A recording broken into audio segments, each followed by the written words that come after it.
लौना और जादुई तोता। एक दफा का जिक्र है।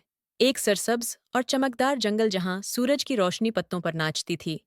एक खूबसूरत परी लोना रहती थी। लौना सुबह की धाप की तरह चमकदार थी। उसके परों में हर रंग की झलक थी। वह हर रोज फूलों की देखभाल और परिंदों के साथ गाना गाने का शौक रखती थी। एक सुबह जब वो शबनम से चमकते फूलों पर उड़ रही थी, उसने एक करीबी जंगल के टुकड़े से एक अनोखी आवाज सुनी। तजस्सुस में भरकर वो आहस्तगी से आवाज की तरफ मड़ी। जुमारत जैसे पत्तों के दरमियान एक तोता बैठा था, मगर वो कोई आम तोता नहीं था। ये तोता, जिसका नाम ओलिवर था, के पर जवाहरात की तरह जगमगाते थे। ओलिवर पर एक जादूगर ने बहुत पहले जादू किया था, जिसने उसे बोलने की सलाहियत और बेपनाह दानशूरी बख्शी थी। मगर जादूगर ने एक ऐसा जादू डाला था जो सिर्फ एक मेहरबान दिल हो सकता था, वाले ही तोड़ सकता था।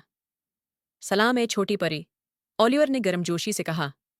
मैं तुम जैसी प्यारी और मेहरबान दोस्त का इंतजार कर रहा था। हैरान मगर मुतजस्सिस लोना ने जवाब दिया। आ वाह, बोलता तोता, कितना हेरत अंगेज। ए प्यारे ओलिवर, तुम यहाँ कैसे पहुंचे?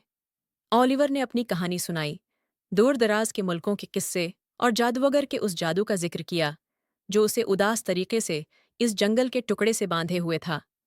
लोना को उसकी दास्तानों और मेहरबानी ने मुतासिर किया और उसने ओलिवर की मदद करने का फैसला किया।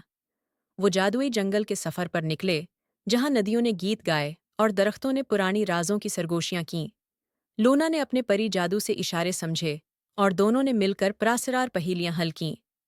आखिरकार वो एक कदीम बीद के दरख्त के पास पहुंचे, जिसके नीचे जादू तोड़ने का राज छिपा था। लौना को एक मुखल्लिस दिल से लोरी गानी थी। उसने अपनी तमाम मोहब्बत से गाया। उसकी आवाज़ हुआ में एक नरम छोने की तरह गूंजी। जब आखिरी सुर खत्म हुआ, तो ओलिवर को एक चमकदार रोशनी ने घेर लिया। सोने और ज़ुमरुद के पर चमक उठे, जैसे जादू टूट गया और वो आज़ाद हो गया। शुक्रिया, प्यारी लोना, ओलिवर ने खुशी से चहचहाते हुए कहा। मैं आज़ाद हूँ। वो चांदनी रात में नाचे, अपनी नई दोस्ती का जश्न मनाया। इस दिन के बाद से लोना और ओलिवर ने कई महम जोइयां कीं और जंगल में खुशियां और जादू फैलाते रहे। और इस तरह जंगल के पर हो गए, सुकून ठिकाने में, जहां सितारे जगमगाते और ख्वाब फलते थे।